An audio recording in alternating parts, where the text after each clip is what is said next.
Chapter 19. For every end, Hanabi rarely ventured into this part of the residence, but she had used the excuse of fetching her elder sister to escape the racket that came with the gathering of one's family.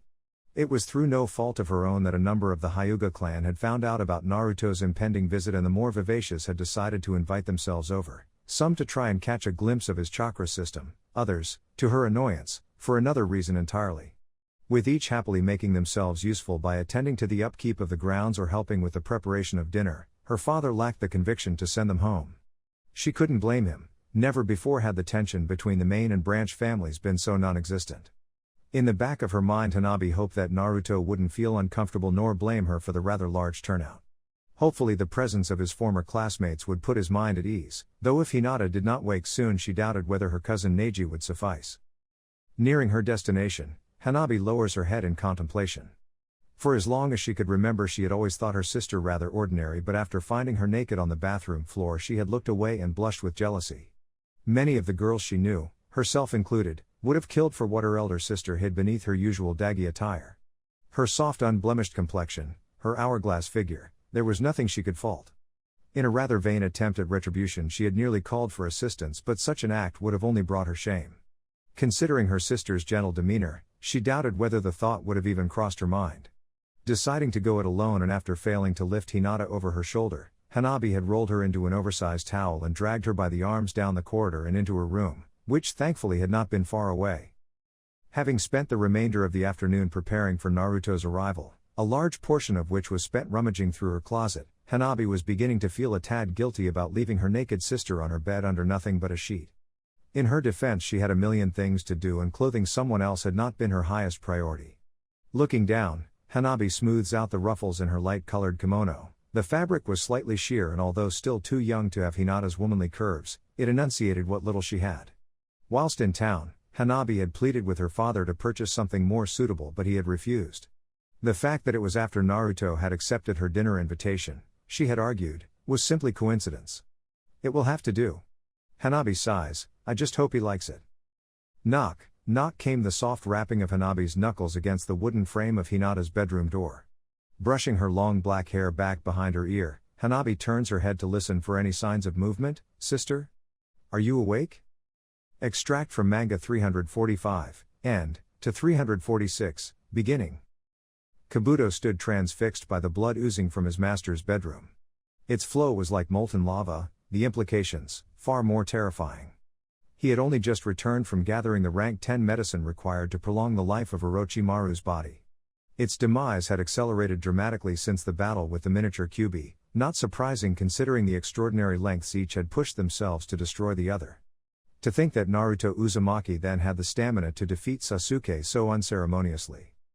Rushing over, Kabuto goes to one knee just outside the entrance and peeks inside. What's he doing here? There, standing motionless in a pool of blood, was Sasuke. He was dressed in a flimsy white shirt that left his chest exposed and black pants. The purple thing tied around his waist, in Kabuto's opinion, served no real purpose, though the katana which hung at his side was an entirely different matter. It was a complete surprise to see him standing, considering he had been in a coma since the encounter with Naruto. It had been why Orochimaru had refrained from performing the soul transfer jutsu, for to do so while the intended vessel was in such a precarious condition would have meant certain death for both. Kabuto lifts himself to his feet and steps into the open doorway. What the hell happened? Ignoring the question, Sasuke turns and closes the distance between the two. No doubt he had to thank Kabuto for his recovery. Although it may have been in his self-interest, if it wasn't for his medical skills, Sasuke doubted whether his jaw or his body have ever been the same. Which one are you? Kabuto asks, having realized what must have taken place inside these blood-soaked walls. Having passed, Sasuke looks over his shoulder, his Sharingan spinning. Which one do you think? Kabuto suddenly found himself standing in a darkened reality. This is where the soul transfer ritual takes place. Across the void, Kabuto could see Orochimaru and Sasuke. Each was encrusted in a kind of scaly filth. This is horrifying. Sasuke-kun's will is actually eating away at the dimension. Just as quickly as Kabuto had been captured by Sasuke's genjutsu, he had returned. The experience left him dripping with sweat. Orochimaru-sama is dead? Wait. It's more like. Sasuke finishes, I've taken over. Whilst lost in his subconscious, he had questioned whether he had made the right decision in leaving the Hidden Leaf village. If Naruto's progress was anything to go by, he had made a terrible mistake. It ultimately made him question whether he was strong enough to confront his brother. The only answer was that he must get stronger. He was an avenger. He could not dwell on past mistakes or the apparent strength of rivals. And with Orochimaru now a part of him, his destiny was one step closer to fulfillment. Something still niggled at the back of Sasuke's mind. In awakening in the pitch blackness of another lifeless underground catacomb, he could have sworn that someone was watching, but he did not have time to dwell on such fancies. It was time to gather his team. With the afternoon sun warming her room, Hinata's sublime complexion glistened with small beads of sweat. Sleeping peacefully on her stomach with her arm tucked under her pillow and a light sheet barely covering the contours of her slender body, Hinata raises her knee slightly and moans softly with the unwanted disturbance, the subtle parting of her legs resulting in the sheet shifting below the cleft of her bottom. With thoughts of Naruto wafting through her mind, she was barely aware of her burgeoning sexual excitement, let alone the gentle rapping of her bedroom door. Against the backdrop of a small secluded lagoon, they were kissing passionately with nothing but Naruto's silly boxers separating their grating skin. They were mostly white with little red love hearts. His headband was tossed to one side and his blonde hair had been ruffled as though recently dried with a towel. Hinata could feel his tongue entwine about hers. It sent shivers up and down her spine and warmed her body even more so than the midday sun. Using his discarded attire as a makeshift pillow, Hinata was lying on her back with one knee slightly raised and her orange dress gathered around her hips, exposing her rather flimsy underwear. Naruto was running his hand gently up and down her outer thigh. Hinata moans a little more and bites her lower lip with the imaginary pleasure. With each stroke, Naruto's hands seemed to venture further, rounding her quivering hips and pushing her dress even higher. His fingers had slid under the elastic of her G-string. Hinata was trembling with anticipation. Knock, knock, knock. Hanabi pounds her fists against the wooden door. She really did not have time for delays. Naruto would be here within the hour and Hinata still needed to get ready if she was going to join them for dinner. Hinata sat bolt upright. She had gotten up so fast, it felt like she had left brain on the pillow. Pulling her hair, inner Hinata falls to her knees and screams in pained anguish, "No!" Although the window shades were drawn shut, the setting sun's rays still reached the darkened corners of her room and allowed Hinata a little visibility. It gladdened her to know that she had awoken to the familiar, but it would have been far better if he were by her side. Hinata glances towards the empty space next to her, wishing it were so. Running her hands through her long black hair, Hinata turns her gaze downwards and upon noticing her hardened nipples, turns a fearsome shade of red. Arg. Folding her arms across her chest to hide her arousal from view, she swings her legs out of bed and nearly chokes on her own tongue. Eek. Sobbing in dismay, having not yet recovered from being awoken, inner Hinata looks around her empty dominion. Where are my panties? Staring down at the glistening, smooth area between her legs, Hinata had trouble comprehending how such a thing could happen. With her legs closed, Hinata looks down at the rather large towel by her feet, completely mystified. I don't remember having a bath. Sister, are you all right? Hanabi answers from the other side of the closed door. No doubt her lack of attire had caught her shy sister by surprise. You really need to get ready for dinner. Hanabi? Hinata's eyes widen in panic as her mind swells in recollection. Naruto-kun. Naruto? If he could kick his own arse, he would have. The image of what could have only been Sasuke had shocked Naruto to his core. That moment's hesitation had been long enough for the memory to fade into nothing more than a glimmer of something seen out of the corner of one's eye. Having long since departed, Naruto had tried to repeat the feat, but his efforts had only resulted in a bloody nose and a headache that felt like it was going to part his skull in two. He was going to have to be more cautious with the extent to which he pushed his vision. Twice now he had nearly lost himself to its euphoria. Naruto? Sakura asks a little louder this time. Ever since they had left, she had remained steadfast by Naruto's side, hoping that he would say something. His silence was extremely disconcerting, but what concerned her more was his peculiar behavior. Earlier, upon returning with Shikamaru and asking Naruto what had happened, he had looked directly at her, but his snake-like eyes seemed distant, as though devoid of life. She had turned thinking there must be something behind her, but there was nothing. Even Kakashi looked worried.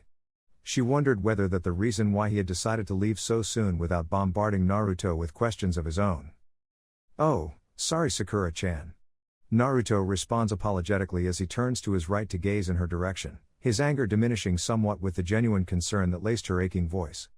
Is my nose still bleeding? Instinctively, he wipes the sleeve of his cloak across his nose and checks for signs of blood. No, that's not it. Your nose is fine. Even your eyes have returned to normal, but I am worried about you. Inside, Sakura was pleading for him to open up to her.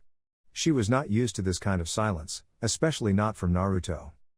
Naruto smiles enthusiastically as he attempts to put her unease to rest. I'm fine, Sakura-chan. Believe it.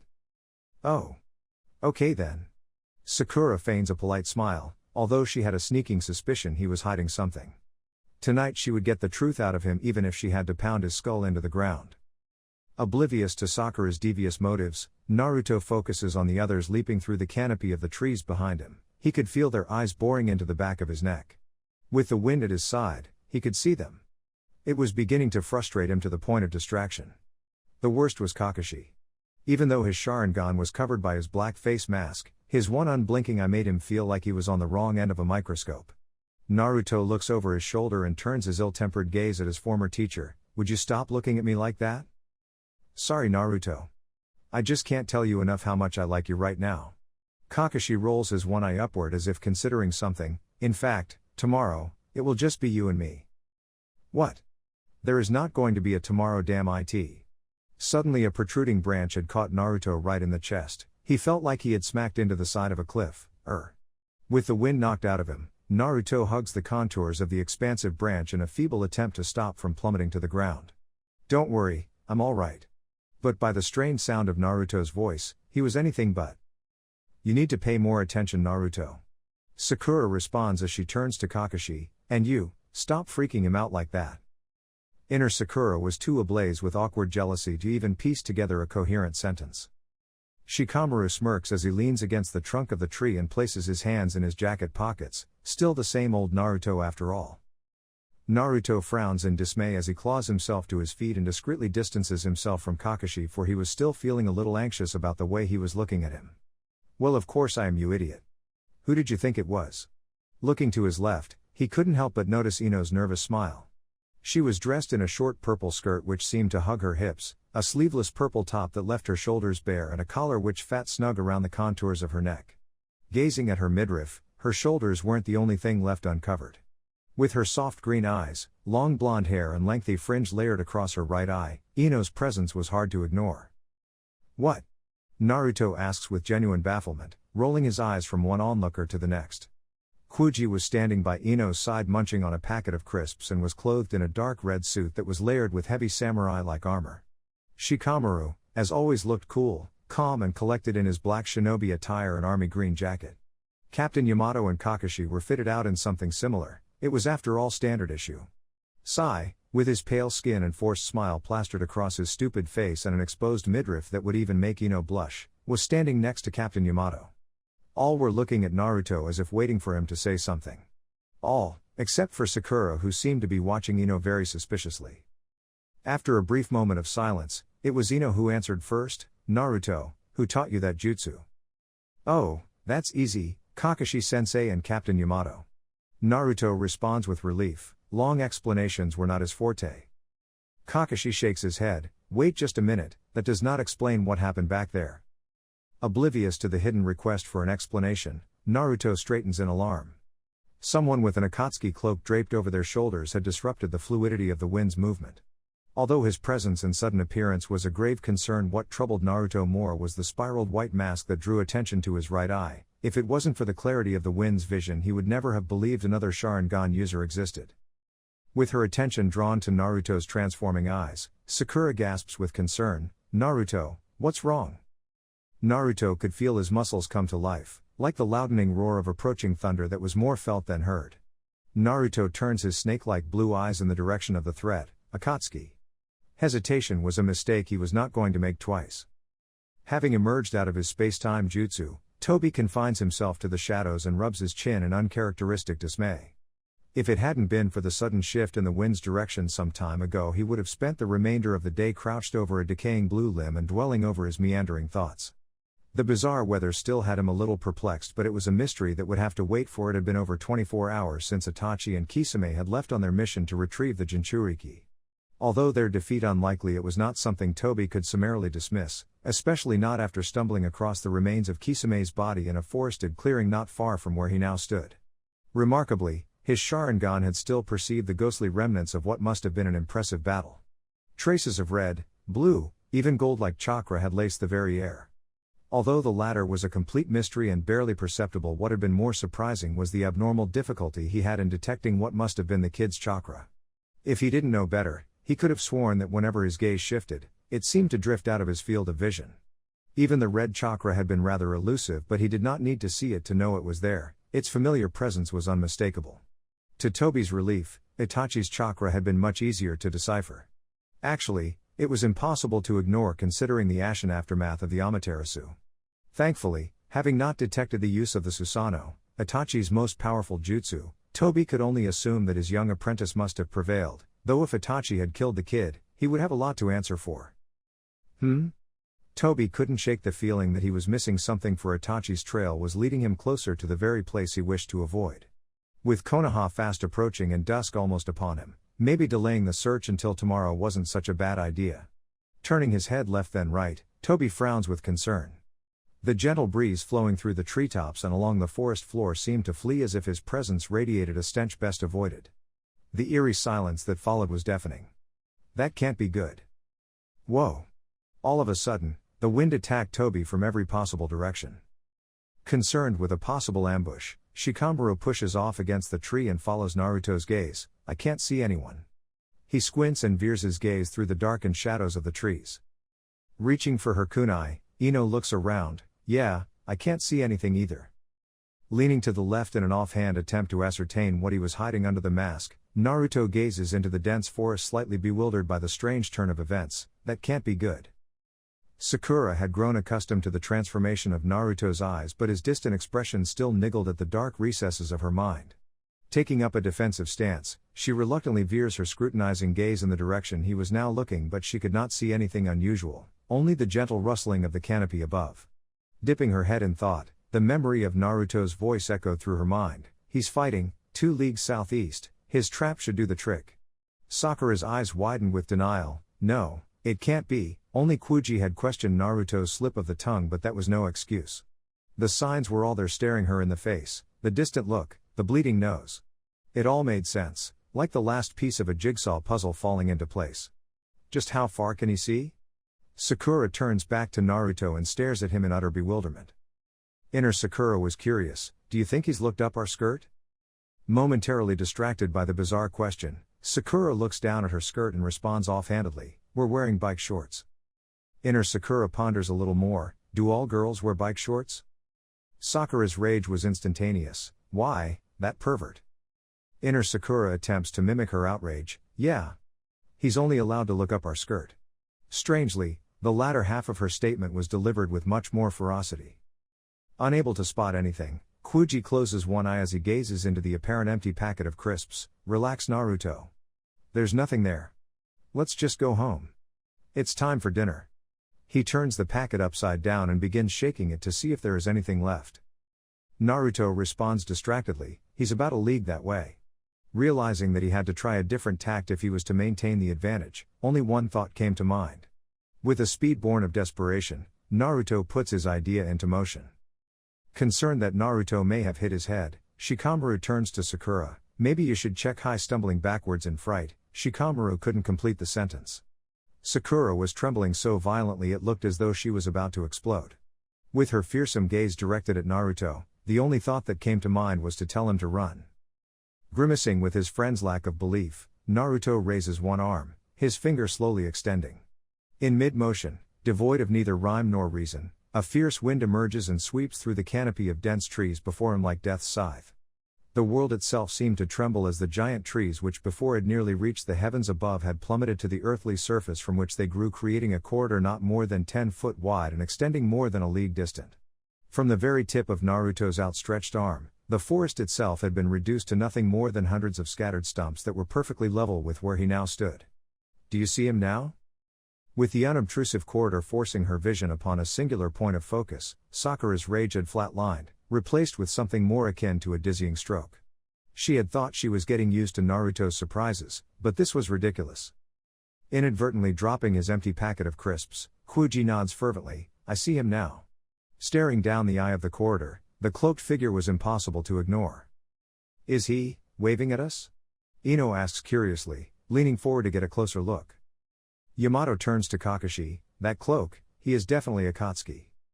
With the aid of the encircling wind, Naruto beheld his momentary distraction, gotta move now. Kakashi responds in kind, he's not on the list of Akatsuki that Kabuto left behind, don't make any sudden moves. Just observe him for now. He's severely outnumbered so we've got the advantage.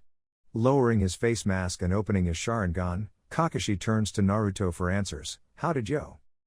Shikamaru turns to Kuji, where'd he go? 19, 20, 21, 22, 23, although his sense of touch was dulled whilst immersed in his space-time jutsu, Toby could count 23 individual flows, and the plethora of attacks was mind-boggling. Some sliced through him as though attempting to sever his limbs, others interweaved themselves around his body trying to demobilize or crush him to death. Even as his mind grappled with the ramifications of such complexity, Toby could feel another flow curl itself around his neck, endeavoring suffocation or perhaps a more brutal form of decapitation. Whoever this was, they could control the wind freely and his Sharingan could not detect a single iota of chakra. Suddenly, where once the darkened shade of the giant trees above shielded the peripherals of his vision, light now seemed to inundate Toby's senses. With the setting sun's rays warming his mask and the deafening sound of the forest to his left tumbling to the ground, it didn't take a genius to figure out what must have happened. Turning to face the devastation, Toby spotted the last thing he had expected. He's alive. But Toby could not complete the sentence. The blonde-haired boy, flanked by 7 shinobi, was pointing straight at him. All he could do was wave as if in greeting. Dipping his head to view the trail at his feet, only a select few explanations were plausible. Itachi has to be alive, the kid must have captured him. It would explain much considering there had been no reason for Itachi to venture this close to the borders of Konoha. Although disturbed by the fact he couldn't detect any chakra, what troubled Toby more was that if he couldn't find Itachi, all his plans for Sasuke would be ruined, and that was simply not acceptable. With the wind at his side, Naruto saw his chance to attack, but he would need to refrain from using his speed. Itachi's Mangekyo Sharingan had adapted and there was no telling what this guy could do. Already he had evaded the wind's hammering assault and he had not moved a muscle. Launching himself through the forested ruins towards his masked foe, Naruto's sense of familiarity was without equal. It was as though he had walked the makeshift passage 1,000 times before, and even if his eyes were closed, that would prove no deterrent. Unfastening 2 kunai, Naruto spins them around his index finger on each hand and flings them towards his awaiting opponent with blistering speed, one after the other. Lifting his gaze and too distracted to notice the sudden closure of their separation, Toby couldn't believe the Kyuubi vessel stupid enough to attack him directly with something so pathetically simple. You're not taking me seriously. So not cool. Unsheathing his own kunai and grasping them between the fingers of one hand, Toby flings them into the air with experienced precision to intercept the oncoming attack, but strangely the expected clash of metal against metal had eluded his ears. Scratching his head in disbelief, Toby could have sworn they had swerved to miss each other as though sentient. With unintended urgency, Toby unsheathes another kunai and skillfully blocks the blades as they swiftly converged on his position. Naruto was pleased to see the puzzled expression on his face, however it did not last long, for his adversary now seemed more intrigued than anything. Scrambling to put enough clothes on to reach the residential bathroom without raising eyebrows, Hinata reveled in thoughts of tearing her sister limb from limb. Does he have a girlfriend? Bah!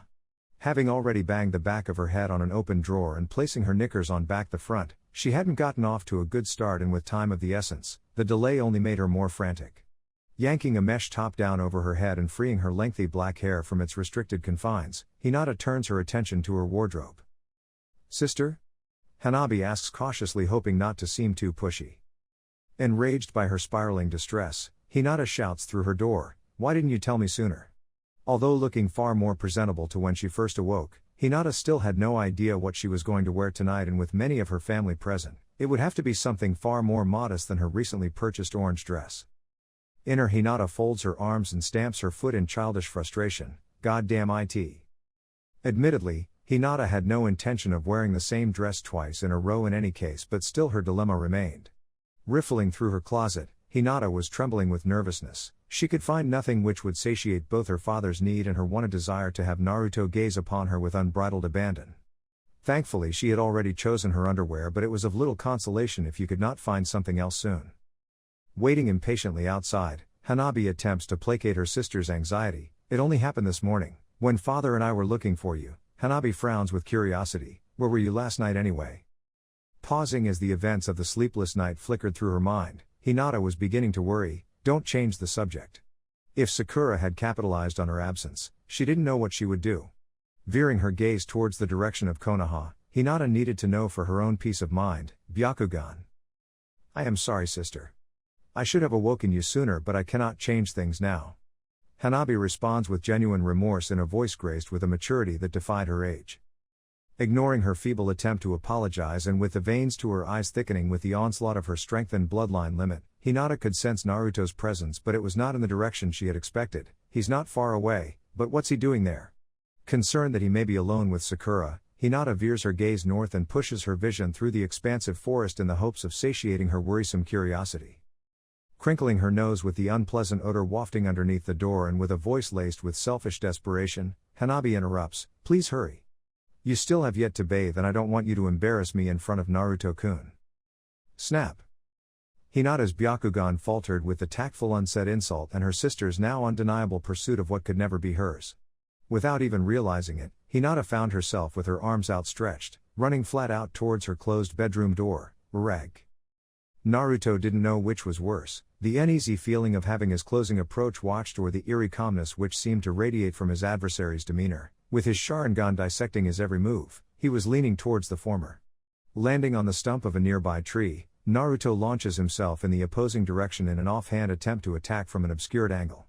Summoning his Rasengan in the palm of his outstretched hand, Naruto descends and thrusts it into his chest.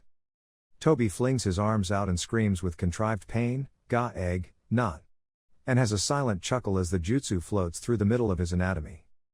Expecting such an outcome, Naruto looks over his shoulder, just like the wind. It's like he's not there at all. Twisting his body around, Naruto places his foot against the trunk of an approaching tree and attacks again. Gazing upwards, Tobi smiles with genuine amusement. "You're too full of yourself. What's a kid like you going to do to me?" Tobi swings his leg around in an attempt to kick Naruto in the side of the head. Foreseeing the movement, Naruto opens his attacking hand to grasp Tobi's ankle. "Bwah!" Naruto grunts in astonishment as Tobi's foot strikes true and sends him catapulting backwards. Stretching out his arm and spreading his fingers, Naruto guides his hand onto an unseen surface and using his momentum spins his body out of harm's way. Landing on a nearby branch and crouched down on all fours, Naruto slowly draws himself to his feet, rounds his shoulders and gazes into the eye of his opponent. "Who are you?" Tobi couldn't help but notice the ferocity in his snake-like eyes. "Oh. I am new to the company. You can call me Tobi. And you must be Naruto. It's nice to meet you." It was amusing to say the least to see such a young pup so full of himself, but admittedly the kid had promise. His chakra reserves were impressive. The faint pleasantries only angered Naruto further. It was time to show this Tobi that he had a few surprises of his own. Ino grimaces with pained sympathy as her hair billows under the influence of a strengthening wind. "Ouch. Relax. It will take more than that to stop Naruto." Hardening her resolve, Sakura stares intently at the battle now unfolding before her. It was like she was witnessing a dance with death, and in her eyes, it was beautiful. Each taijutsu maneuver was delivered with surprising execution, but neither seemed to be making any headway. There were times when she was sure Naruto had made contact and yet had missed, and when the masked figure went on the offensive, Naruto too miraculously preempted each attack and had eluded it in some way, shape or form. In a way it reminded her of his fight with Hinata, though this time something more was amiss. Why isn't he blocking? And Naruto had far more at his disposal than simply taijutsu. But the more she watched the sporadic swirl of their cloaks, the more she became entranced by their respective movements. Her heart was pounding to the rhythm of an unknown drum. With his own jutsu being of little use from this distance, Shikamaru shakes his head in slight disappointment and removes his backpack. "And here I thought I was catching up to him." Naruto turns to his cloned self in deliberation. "What do you think?" With the seamless switch having gone unnoticed, Naruto no longer feared Tobi's Sharingan nor what laid beneath his spiraled white mask. After his failure to eradicate him through the use of the wind, his shadow clone jutsu seemed the only option. Kakashi had used a similar technique when fighting the Itachi look-alike and it worked with surprising success, but in this instance he knew it had only brought him some time.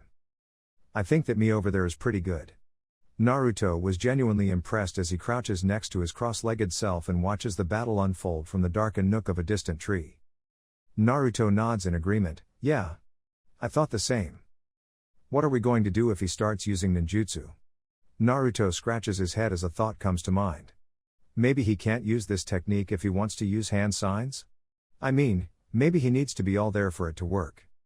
I am more worried about his Sharingan. Naruto didn't need to say anything more as he turns his concerned gaze to his other clone. We better think of something quick. Me over there looks like he's losing it. Naruto scratches the back of his neck in thought and turns his gaze towards his friends. He hated leaving them in the dark, especially Sakura, but their ignorance was necessary if Tobi was to be deceived.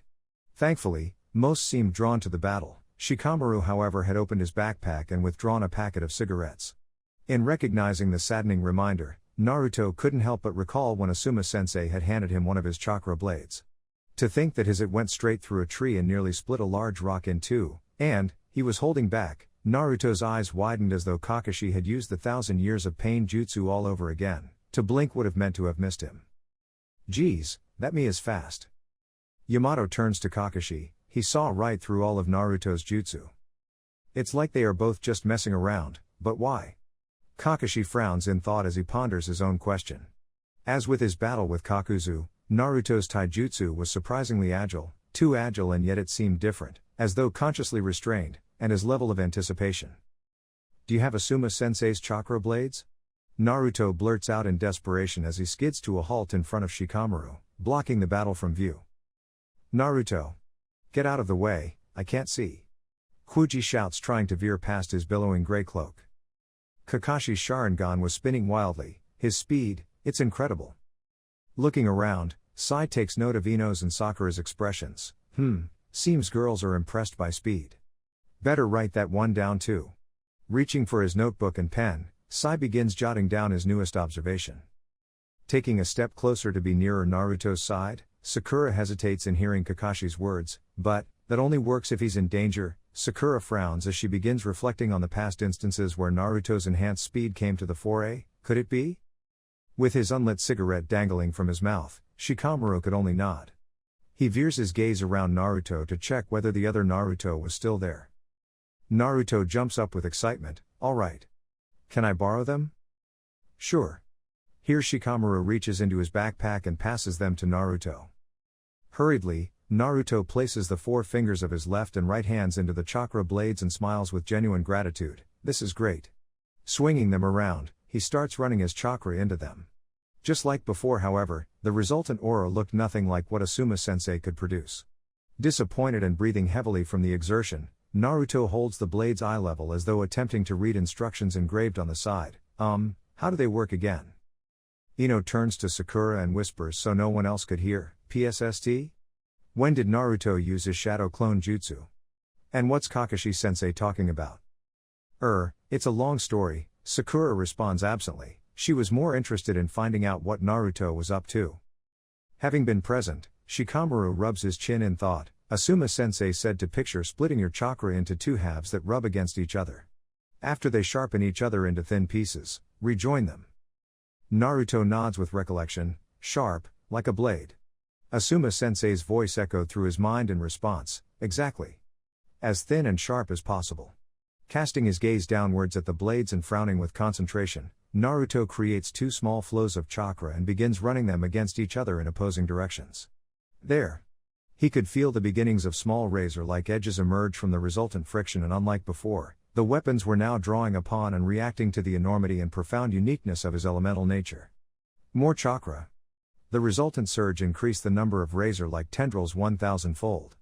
Trembling with unwavering determination, Naruto begins rubbing the 2 flows against each other at sadistic rates, backwards and forwards, until he could no longer distinguish between the sharpened edges. Sharper. Need, to cut, sharper, through, sharper. With no time to waste, Naruto clumsily merges the flows. Unexpectedly, a ring of deafening quietness slowly expanded outwards, blanketing the ring of 8 and nullifying the natural tones of the surrounding landscape. Gradually, like the onset of sunrise, the sound of a deep harmonic drone seemed to break the unearthly silence. With its onlookers now basking in a sea of silvery blue, the metallic weapons were no longer discernible. Instead they looked ethereal, as though constructed of the purest of chakra. Naruto turns to Shikamaru. Are they supposed to hum like this? Admittedly he required much more practice, but all in all he was quite happy with his first try. Sakura's watery eyes sparkled with the hue of brilliant emeralds at what Naruto held within his clenched hands. The radiant light and the soothing breeze which washed over her face seemed to reverberate with the blade's melody, creating a sound unlike anything she had ever heard. Only once before had she even seen anything like it. Strangely, it had only been in the early hours of this morning. I am sick of this joker. Back flipping out of harm's way and twisting to evade Tobi's advance, Naruto grabs hold of a nearby branch and swings himself back into the fray. Frustrated at his continual failure to land even a single hit, the temptation to use his own evasive ability and strengthen anatomy was nearly too much to endure, on top of which he was the one doing all the work. Even now it took everything he had not to draw upon the fox's red chakra just to give him that extra edge. Trembling with the restraint and hardening his resolve, his acute awareness would have to do until he stumbled across a way through Tobi's impenetrable defense, then all bets were off. Naruto attacks again with a sidekick to Tobi's ribs. Striking nothing, he takes advantage of his momentum and turns full circle. Moving into a crouching position and thrusting out his leg, Naruto attempts to sweep him off his feet. Midway through, the encircling wind seemed to sing, and although unheard, the complexity of its composition sent shivers up and down his spine. Casting his vision outwards, Naruto's mind swelled with comprehension. Re-emerging upside down under an overhanging branch to evade the attack, Tobi looks up. You wouldn't happen to have seen someone dressed like me with red eyes, would you? Goes by the name Itachi Uchiha? Tobi pauses briefly. He and his blue-colored friend, he has a sword about this big, Tobi demonstrates by stretching his arm above his head, were meant to capture you yesterday. With his frustration reaching boiling point and his baser human instincts falling by the wayside, Naruto turns himself around and forcefully raises his gaze to look directly into the eye of his opponent's Sharingan. Although shrouded by the darkened shadows of his mask, the wind saw it with unrivaled clarity. What's happening to your eyes? Tobi asks, genuinely intrigued. Naruto's pupils were still snake-like, but the color, although mainly blue, seemed to be floating in a pool of blood. If such a thing were possible, they looked even more murderous. Playtime is over. Naruto smiles sardonically as he bursts into a puff of smoke. Suddenly the clone's being invaded every nuance of Naruto's mind. Tobi's indifferent voice echoed through his subconscious, meant to capture you yesterday.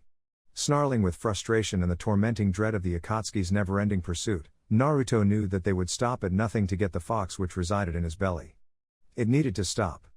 Never again would he run. Never again would he hide. He was stronger now. He was something more. And failure was simply not an option. Without warning, the wind's power surged through the recesses of his mind, demanding he remember more, demanding an end to the threat which would put an end to his life.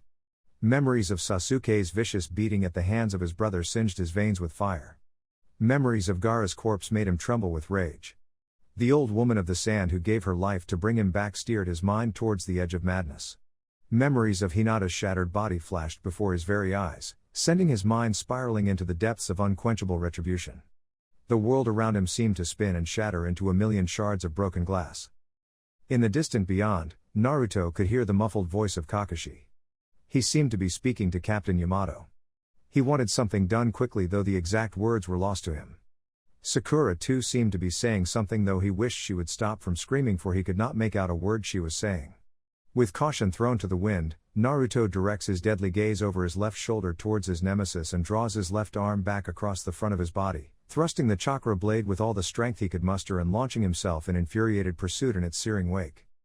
With tears streaming down her face, Sakura races across the divide in frantic pursuit of the now unseen Naruto. Stop up. A clone. But that means, Tobi didn't have time to dwell on the implications. Emerging through the dispersing haze of smoke, something was screaming towards him at a speed that defied logic. Not since his battle with Hashirama, leader of the Senju clan and proclaimed first Hokage, at the Valley of the End had his Sharingan been pushed to such extraordinary lengths to keep up. Hurling his arms outwards and swinging to his left to evade the causality of the unknown, Tobi watches as a blue blaze of chakra races by and a tiny tendril of what looked like black smoke follows in its wake. Suddenly the surrounding air thickened into the consistency of cement. With his space-time jutsu making him immune to such theatricals, Tobi lifts his head and turns his gaze over his left shoulder to ascertain the source of the jutsu's composition. With no time to blink, a golden light washed through him, blinding his Sharingan momentarily with its incredible radiance. In regaining focus, the blonde-haired kid was grasping two chakra blades, one in each hand, the likes of which he had never seen. Well, that explains a lot. The kid was smarter than he gave him credit for. Concealing such speed and fooling him with a clone was rather ingenious. I think I've seen enough. The agonizing torment of summoning such extremes amounts of wind to slows the blade's advance nearly shattered Naruto's mind in two, Such a creation was not meant to be stopped, for its scathing edge was intended to slice through anything that stood in its path. Slipping his fingers through the wraith-like grip, Naruto turns to face the source of his anger and rips the captured blade horizontally across Tobi's fading chest. Still in the midst of infuriated rage, Naruto raises his right arm high across his left shoulder and slashes the other ethereal blade down across Tobi's now hardly visible form in an attempt to tear through the veil which shielded him from harm. Losing all sight of his elusive foe and with his insatiable bloodthirst storming through his veins, Naruto gazes upwards and unleashes one almighty primordial scream. The wind itself seemed to howl in unison, emanating from everywhere and nowhere and shaking the foundations of the heavens above. In a threatening display of strength, the debris strewn about the forest floor below billowed skyward as though being caught in a Class 5 tornado. Like dropping a pebble in a pond, Naruto cascades his vision outwards in an attempt to scour every nuance of the land of fire for the source of his rage. Struggling to ride the amassing currents of wind which spewed outwards from his tormented soul in every feasible direction, the flood of images was like a tidal wave that threatened to overwhelm his already fragmented mind. Crashing her way through the rising wreckage in sheer desperation to reach his beleaguered side, Sakura could see blood streaming from Naruto's nose and eyes. "Naruto. Please. I can help. Stop. Please stop." Wiping away her tears with her gloved forearm, the sickening image was nearly too much for her to endure. Looking around in bewilderment as the wind's ferocity picked up speed and billowed past him, Shikamaru slams his backpack down in disgust. "That's it. Would someone please tell me what the hell is happening to Naruto?" With his open hand thrust forward with the word "sit" imprinted on his palm, Yamato turns to Kakashi. "It is not the QB. The rage is Naruto's alone." Even if mistaken, Yamato doubted whether he had the strength to subdue such an incarnation. It would have been like trying to stop an avalanche with a spoon. "What do you mean it's not the QB?" Shikamaru asks bluntly, raising his voice so as to be heard over the deafening release. "Are you telling me," Shikamaru points in the direction of what looked like a holocaust, "that is purely Naruto?" Ino turns to Kakashi. "Is that the thing inside Naruto?" Still she questioned how Naruto could withstand its evil presence. Kakashi stood transfixed by the massive amounts of chakra radiating from every pore of Naruto's being. The tornado too seemed to spin wildly about his core as though he was the fountain from which all its power derived. He had thought it was the nine-tailed fox, but Yamato was right. His Sharingan could not detect the demon's chakra. This rage was something else entirely, and it left him even more terrified. "Quick! Everyone! Brace yourself!" Kakashi shouts in desperation as the fringe of the tornado accelerated towards them. How is he doing this? Suddenly another Naruto emerged, shielding them from the wind's latent fury. With his back to them and standing as though unaffected by its cataclysmic strength, Naruto casts his gaze over his shoulder. "Sorry about this, but I wouldn't worry. It will pass soon. Believe it. Me over there just lost him, that's all." Strangely, the only thing Ino seemed to question was the unnatural flailing of his cloak, which seemed completely at odds with the wind's intensity. If anything, it hardly moved at all. Shaking her head to clear her thoughts, Ino screams to be heard over the howling wind, "What about Sakura?" Naruto smiles. "We've got her covered." Standing tightly within the eye of one of nature's most devastating weapons, Naruto frowned under the heavy burden of familiarity. "Sakura-chan?" Death seemed to hover over her like a ravenous vulture, waiting for the moment to shackle her in the finality of its grasp. Jagged trees were swinging wildly to her left and right. Sharpened branches were ricocheting off heavier rubble and splaying all around her. Even with her super strength, she seemed to struggle to push through the wind's maddening ferocity. Suddenly Captain Yamato's words thundered through his subconscious and catapulted him back into the realm of reality, weakening his murderous resolve. "You were the one who hurt Sakura." The memory of her resting against a tree with a crippling injury dealt by his own hand nearly tore his heart in two. Ceasing his search, Naruto desperately refocuses his mind's intent and weaves countless flows of wind around the tumultuous rubble. Bounding through the suspended ruins with deft precision born through the acute awareness of his immediate surroundings and a speed unlike anything before seen in the world of man, Naruto embraces the seemingly stationary Sakura delicately in his arms, one arm placed around the back of her neck, the other underneath her soft upper thigh, and launches himself to the forest floor below. Suddenly surrounding him were the majority of his remaining shadow clones. Most had materialized out of thin air, but some had simply used their enhanced speed. No matter what their means of approach, they all had one thing in common: each looked as though about to pound the living daylights out of him. "Is she all right?" one of the clones asks abruptly. "Naruto?" Not questioning his sudden appearance and turning a light shade of red, Sakura responds politely so all could hear and smooths out the ruffles in her short skirt for an excuse to hide her face from view. I'm fine. Wiping away the remnants of her tears, she doubted whether her coloring would return to normal anytime soon. Being held within Naruto's arms was an experience she would not soon forget and something she did not want to end anytime soon. Though she still had to get him back for being such a perverted sicko.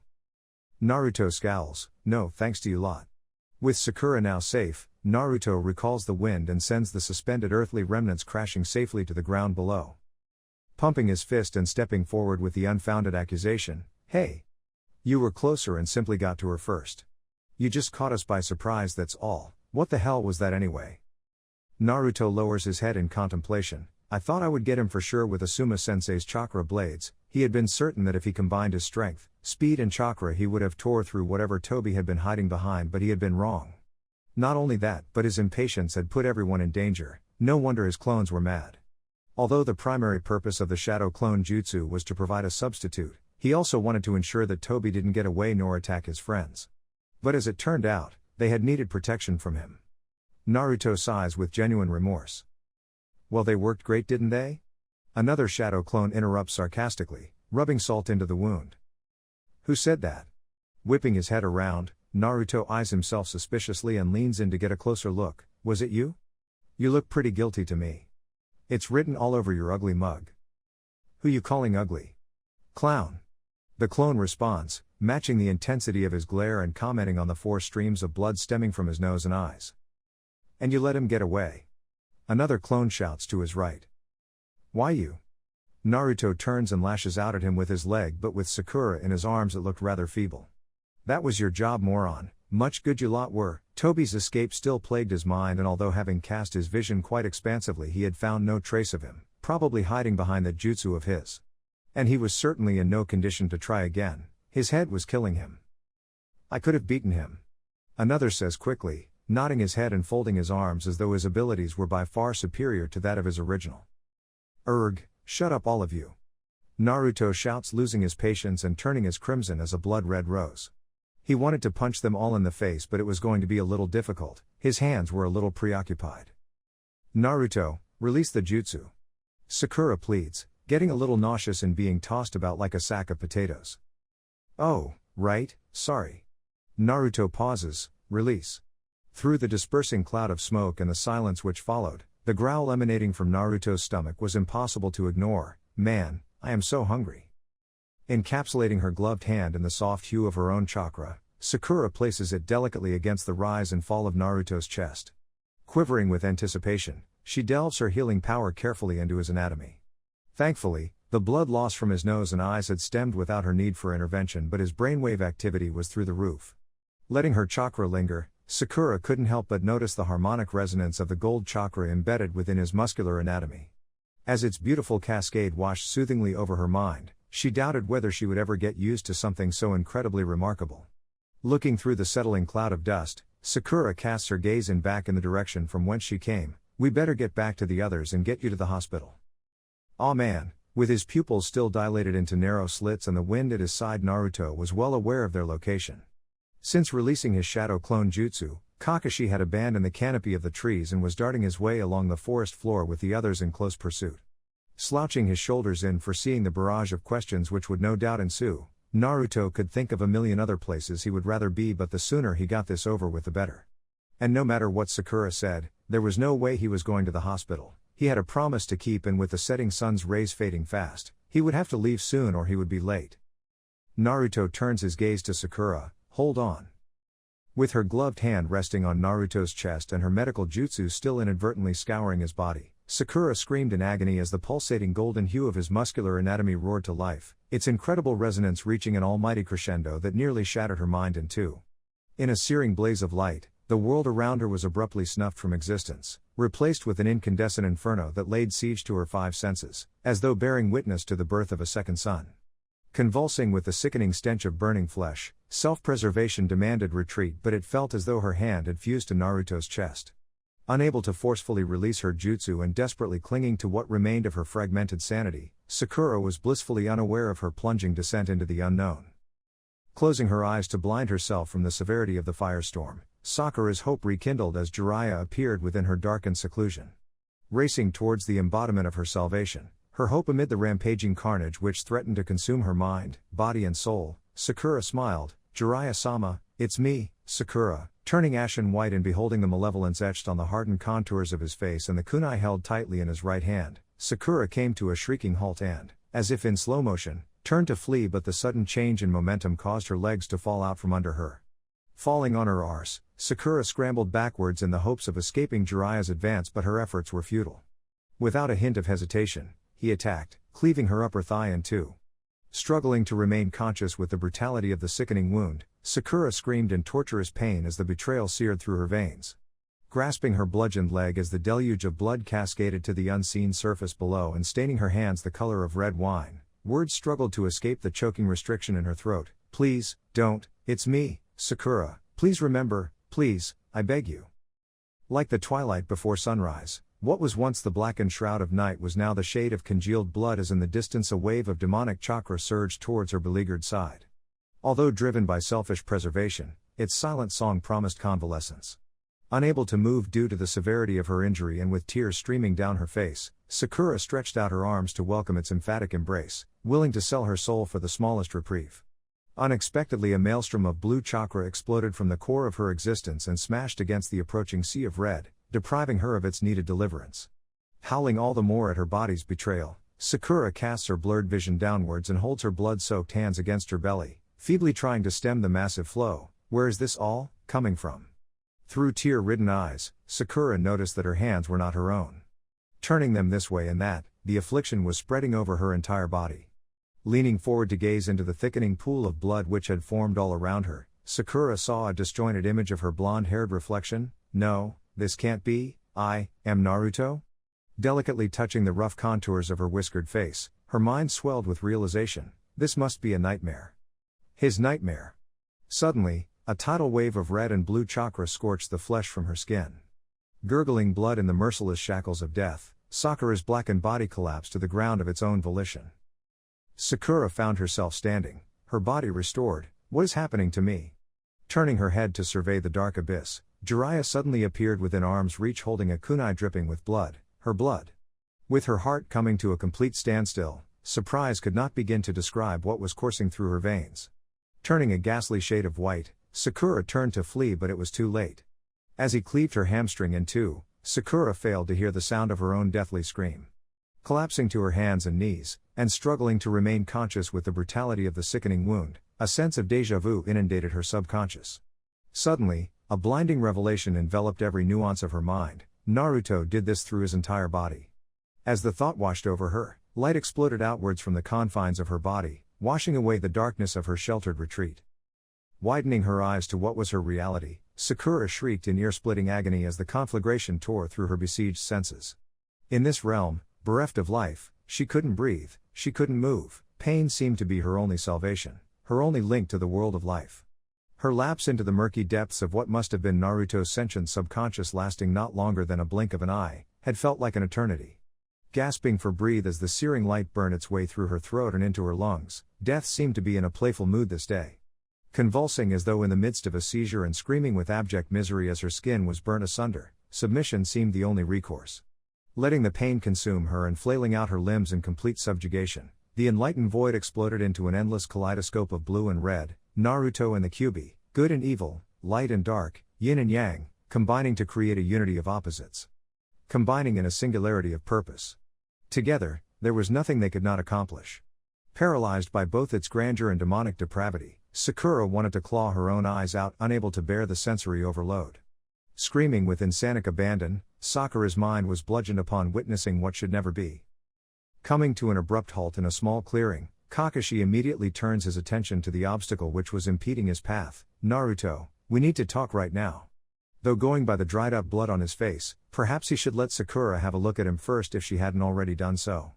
He was beginning to piece some of the things together, but he needed to hear it from Naruto himself for confirmation. Gasping for breath as though snatched from the clutches of death and oblivious to her whereabouts as her sight was still shrouded by the dimming aftermath of the conflagration, Sakura screamed until she could scream no more. Arg instinctively tearing her hand away and holding it tightly to her chest, her sense of touch was slowly returning. "Where am I now?" With her skirt draped over his forearm, she could feel Naruto's hand rubbing against her upper thigh, his other arm, around the back of her tensioned neck, resting underneath her short pink hair. Flailing her limbs in a desperate bid to escape his clutches, Sakura lands with a thump as her arse crashes to the ground. Sakura-chan? Naruto's face had turned ashen white in seeing the fear ingrained in her distant eyes.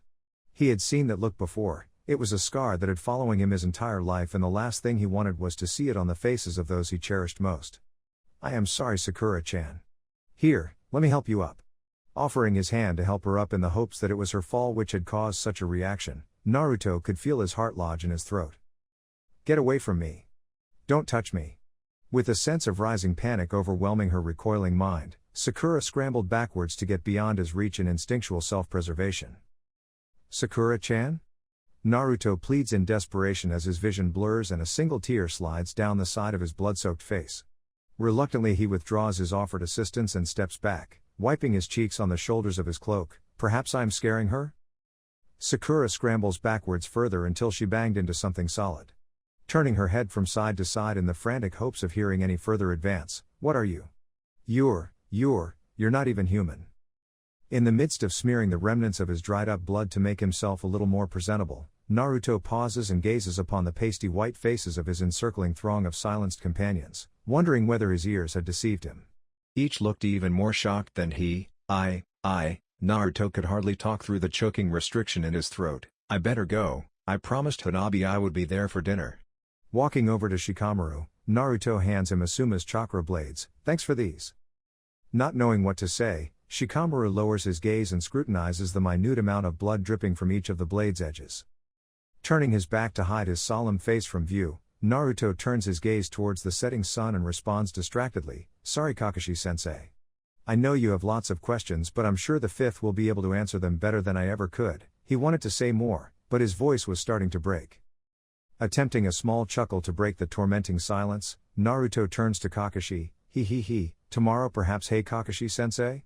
Without any more thought Naruto whisks himself away. Thankfully he felt like running. He didn't want to stop running. Hopefully that would make the pain go away. Kakashi was lost for words. Unable to catch up with him, he turns his attention to his former student. Sakura, are you okay? Inner Sakura was slapping herself silly. You stupid bee. TCH, what have you done? Snap out of it, goddamn it. Snap out of it now. With tears streaming down her reddened face, Inner Sakura falls to her knees, unable to wake herself from this nightmare. Ino bustles her way forward and swinging her arm back, slaps Sakura across the face with all her might, sending her catapulting into a distant tree. You idiot. What the hell was that? Emerging as far away as his jutsu would carry him, Tobi collapses to his knees in agony. No wonder Itachi may have had some trouble.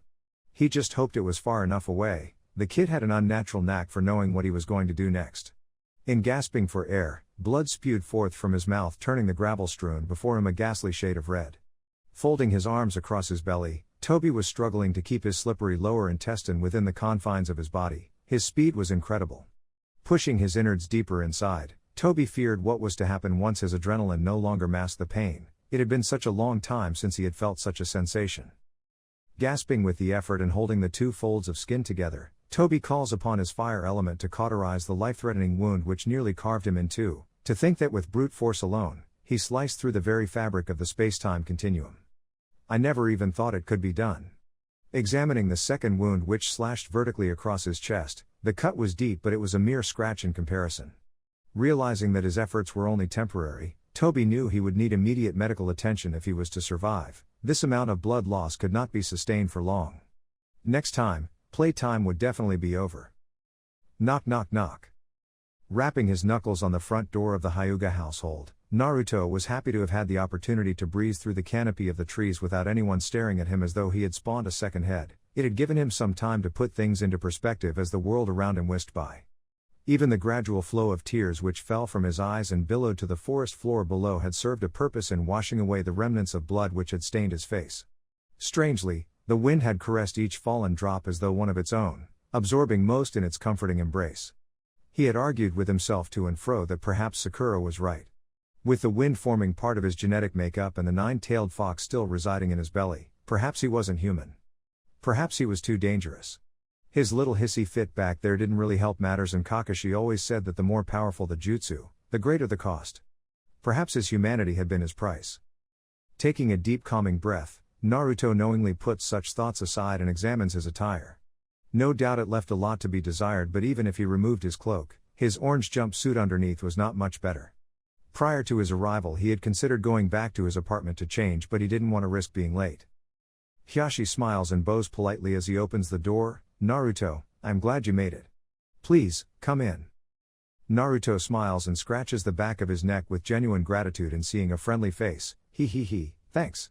Peeking his head inside and veering past Lord Hiashi, it had been a surprise to be greeted by the head of the main branch, but he had been hoping to see Hinata. At the end of the elaborate entrance, all Naruto could see were two servants carrying away a damaged door. Although only catching a brief glimpse as they disappeared from view, from the splintered edges it looked as though it had been torn off its hinges. What's more, it had numerous claw marks on one side. Perhaps they have a big cat. "What happened?" Naruto asks, his curiosity getting the best of him as he slips off his sandals. Lord Hiashi coughs to clear his throat. Slight altercation between Hinata and Hanabi, but, in mentioning Hinata's name, he could see Naruto's eyes widen. "Well, rest assured everything is fine." "Oh, that's good," Naruto stammers as his face goes a light shade of red. "You know, that everything is fine, not that Hinata is here." Hiashi absently covers his mouth behind another cough to hide his mirth. "Indeed. Follow me." Naruto meanders inside, once again awestruck by the splendor of Hinata's home. The last time he had been here, it had been her cousin Neji who had greeted him at the doorway and had taken him to a sunken sparring ground that was surrounded by a magnificent manicured garden. Although following a similar route in that he could see the grounds just outside the expansive glass-paneled corridor, Lord Hiashi was leading him somewhere entirely different. Hiashi looks over his shoulder to ensure Naruto was still in tow and notices him staring at the grounds outside. "I too remember your last visit. You certainly left an impression." Hiashi frowns in finally noticing his clothing. Naruto follows Hiashi's gaze. Yeah, sorry. I had to come straight from a mission." Naruto pauses as he follows Hiashi around a corner and passes a familiar face. I didn't really have time to clean up." Naruto looks over his shoulder as another familiar face stops to greet him. Hello, it's lucky it's just you, Hanabi and Hinata, hey?" Naruto snickers questioningly as he speeds up to remain by Lord Hiashi's side. With his head still pounding, he really didn't want to push his vision just yet to find out just who exactly was around. Hiashi preempted his question. "It is I who should apologize. It seems word has spread amongst the Hyuga clan that you were going to be here and a number of my family wanted to dine with you. It has been a remarkable afternoon in actuality. I hope you don't mind?" Naruto taps his chin in thought. "Perhaps I should go home and change. You can clean up here if that is your concern.